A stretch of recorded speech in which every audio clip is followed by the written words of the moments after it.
bien travailler le temps, n'est-ce pas, de cette façon, avec les horloges qui fondent, oui, etc., etc. Et donc il se compose un autre Salvador finalement. Et donc là, il peut y avoir un changement qui est, disons, spontané, puisqu'il n'a pas fait d'analyse, pas fait une psychothérapie, mais par le biais des sons en œuvre, il peut, tout en étant lui-même, disons, entre guillemets, à se guérir de ces problèmes-là. Mais tout en acceptant, parce qu'il ne guérit pas vraiment, c'est-à-dire que... Mais il s'est stabilisé. Est-ce qu'il y a une possibilité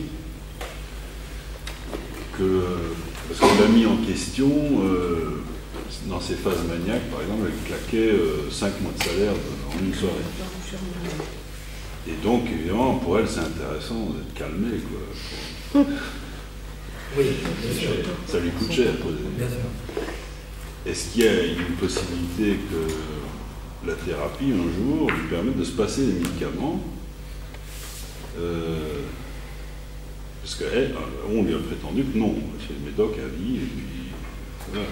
Mais ça dépend. Si X, Y, Z, si elle rencontre donc quelqu'un, un clinicien qui peut l'aider, si elle établit avec lui un transfert important, si ce clinicien il peut supporter d'être parfois malmené par elle, s'il supporte qu'elle parte avec 2000 € de dette vis-à-vis de lui, des choses comme ça.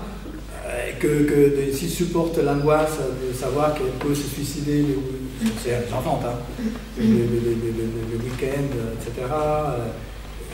Et que, vous voyez, si on arrive à ça, elle peut. Après, il faut voir. Ça n'a pas très envie de s'occuper d'elle. Comment? Tel que tu les présentes, le travail, ça n'a pas très envie de s'occuper d'elle. Ah non, pas du tout. Ah bon? Non, c'est que... Ah non, excusez-moi, je ne pensais pas à ça. Non, je sais. Non, mais c'est vrai, c'est bien de le dire. Non, je ne pensais pas à ça. C'est que oui, c'est vrai que c'est pas très sympathique de dire ça, mais c'est que je ne pensais pas à ça. Je pensais juste aux questions qu'elle peut éventuellement... J'invente, je ne sais pas, je ne la connais pas, mais qui peut, un patient comme ça, qui peut amener parfois.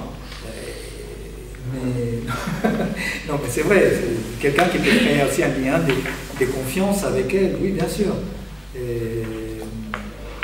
Et aussi qu'on puisse trianguler avec quelqu'un. Par exemple, Paul Federer, à l'époque, il avait donné toute une liste de choses à faire pour travailler avec les psychotiques. Notamment, il disait le fait d'être triangulé avec une femme, surtout une femme, personne du sexe féminin, de la famille du patient. Bon, merci beaucoup. Merci.